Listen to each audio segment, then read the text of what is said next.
今天进化者栏目来了一位特殊的嘉宾。So the headlines said like this guy is a billionaire, vampire, weird guy. 他想要逆转时间，享用永生。I hired a team of 30 doctors. It was $2 million a year. A year. I have become the healthiest person in the world. Death was no longer inevitable. So my son gave me plasma. We're almost indistinguishable. I can be a part. 他真的掌握了永生的办法。为了年轻跟儿子换血的他，到底是不是个疯子？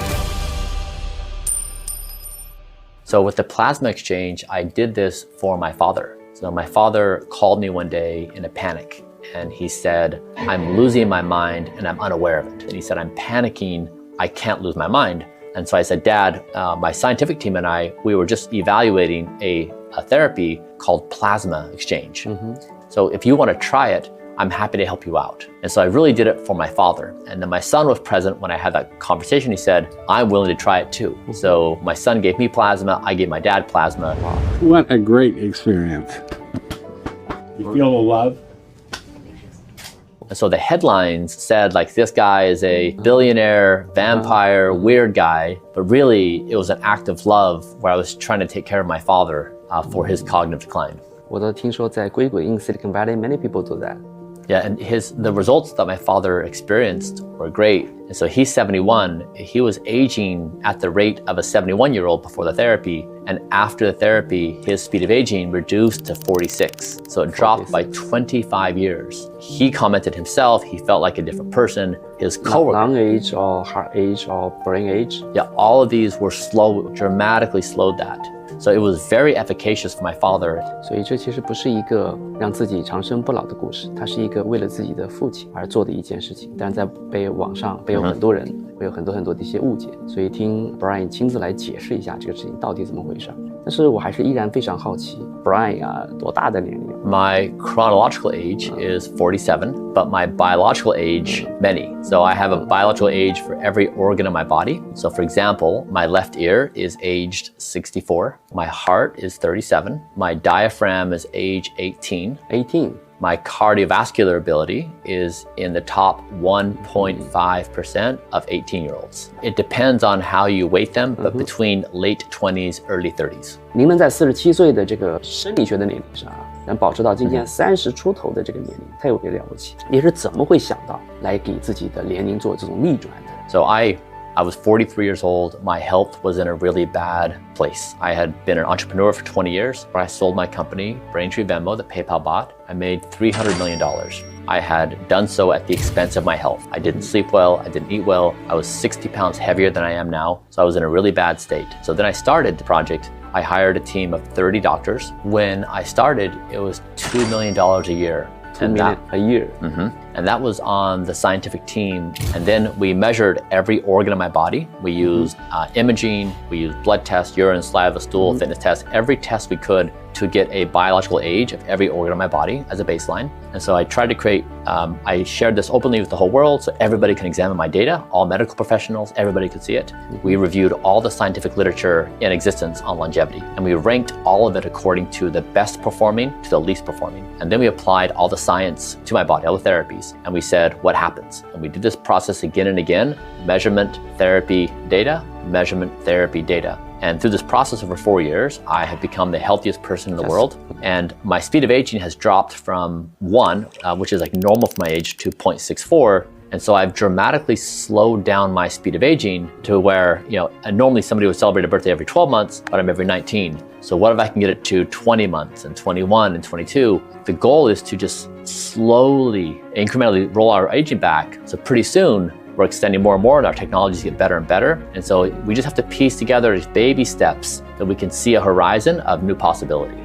我就特别想请教一个问题，对于我们一个大部分的普通人来说，他可能没有200万美金里面去解决这个问题，他有什么办法可以延缓自己的衰老？ I'll share a few things that are free, so they don't cost anything. Thank you. Okay, so what everyone can do, the best thing is to make sleep their #1 life priority. I totally agree. I have built my entire life around sleep. So that is the exact opposite. Current culture says you don't need sleep, or if you sleep, you're weak, or if you sleep, you're falling behind, or if you sleep, you're not going to be as successful. Those things are all untrue. You will be more successful. You will be happier. You will have more energy. You will be more youthful. You will be better. Sleep is the most powerful drug in existence. Totally. I wanted to demonstrate the power of sleep, and so I achieved the best sleep score in human history. 8 months of perfect sleep, 100% with a wearable, so it's all quantified. And so I did these 5 things. One is I had to remap my identity that I am a professional sleeper. So that means I take sleep seriously. I don't just show up to sleep when I have time. I don't push it aside if I have other things to do. Sleep is a top priority. Number 2 is the last meal of the day matters a lot. And so eat your last meal of the day at least 2 hours before your bedtime, and then try 3 hours, and then 4, and then 5. Slowly push it back, and you will see the further you push it back, the lower your resting heart rate will become, and the better your sleep will be. If you eat late at night or close to your bedtime, especially if you eat things like rice and noodles, which have a higher load for digestion, your heart rate will go up and your sleep will go down. 这是个好消息，也是个坏消息。很多中国人喜欢吃夜宵，就是等到晚餐之后睡觉之前，还要出去吃第4顿饭啊，那顿饭看就不能吃了。Yes, yeah, exactly. So I have several people with me on this trip are Chinese, and so we have been doing this as a group in moving the last meal of the day earlier, and all of them are reporting it's dramatically improved their sleep. And they had never heard this before, so it's significantly changed how they feel about life. Number 3 is consistency. Is the body loves routine. It loves knowing what's going to happen and when it's going to happen. So my bedtime's 8:30, but you just choose your bedtime. You know, choose 9, 10, 11, 12, like whatever you want. Choose your bedtime and then just be consistent. When I was doing my perfect sleep score, I was in bed within 1 minute of my bedtime every night. Very precise. And when I did so, my body was very powerfully incentivized to go to sleep at that moment. And that consistency will give you power. The 3rd, consistency. Yes.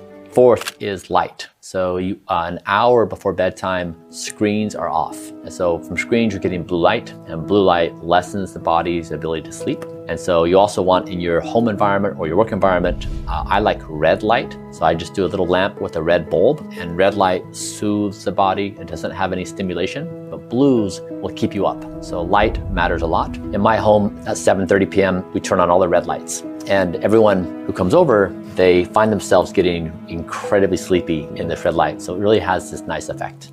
And then 5th is a wind down routine. And so at the end of the day, your brain is winding through the entire day. Yeah. You know, what went well, didn't go well, who you're mad at, why you're sad, why you're happy, like all those things. And so you want to have an internal dialogue and be able to acknowledge those thoughts and those feelings. Because if your head hits a pillow and you're still ruminating on these thoughts all night long, you'll be spinning on these thoughts constantly, and you won't be able to get into your deeper sleep patterns. So it's a focused 1 hour time period where you're not working and you're specifically doing things like reading a book or doing breath work or meditating. But it's 1 hour to calm your body down and get ready for sleep. 这可能是最难的一个部分。我们的观众大部分都是创业者，都是企业家，他们可能每天都有大量的 difficult problems to solve， 所以让他有1个小时不去想这些事儿，实在是太困难了。有没有一些好的办法可以把它暂时的拿掉吗？这些思虑。Yeah. So I do this thing where I have a dialogue with myself. And so at 7:30 p.m. when Sleep Brian comes onto duty. So I imagine Sleep Brian has armor on, a shield, and a sword. And he's there to defend every other Brian. So at 7:31, Ambitious Brian shows up. And Ambitious Brian says, I have a new idea about this really cool thing we can do. It's going to be epic. And Sleep Brian says, thank you, Ambitious Brian. We really appreciate you. You're doing a great job in life. And guess what? We're going to write this down right now. You can watch me. And then tomorrow, we're going to spend all day thinking about your wonderful suggestion. Good job. And by just acknowledging Ambitious Brian, he's soothed to some extent where he says, all right, I allow you to go to sleep. But it's this internal dialogue of acknowledging these thoughts and acknowledging me as different personas. There's Ambitious Brian, and Worry Brian, and Dad Brian, and Sad Brian. And slowly I can work my way through. So when my head hits the pillow, I'm calm. 所以如果真的再有一些其他的建议，除了睡眠，能1, 2, 3。Yeah.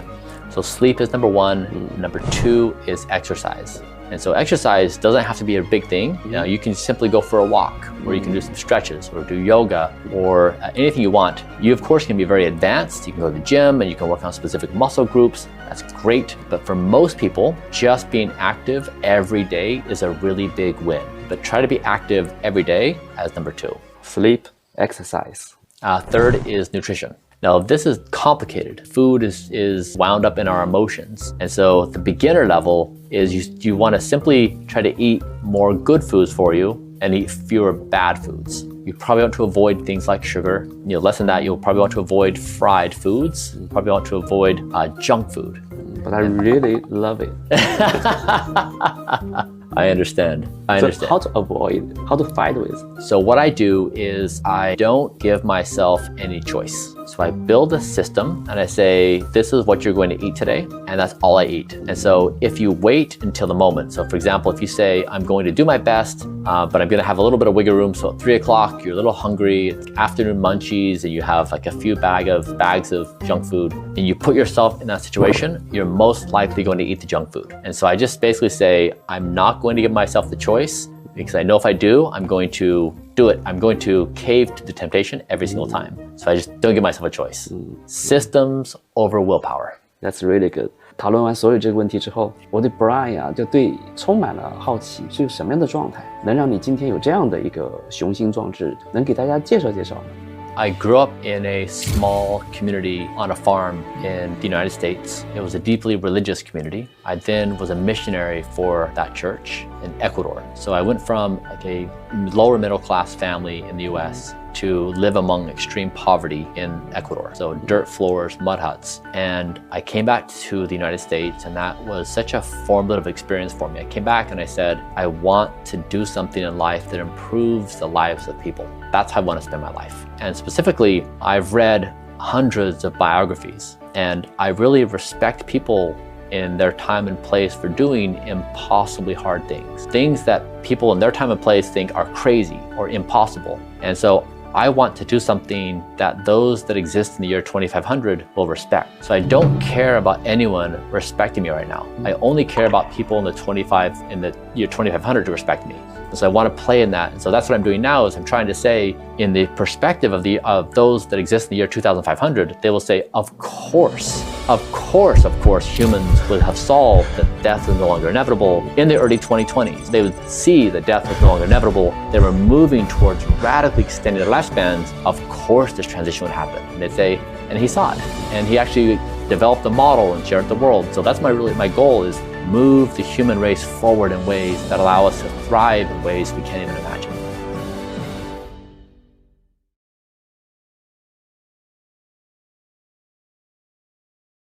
So you believe in bottom of your heart, you can live in until to year 2500? You can live in more than 400 years.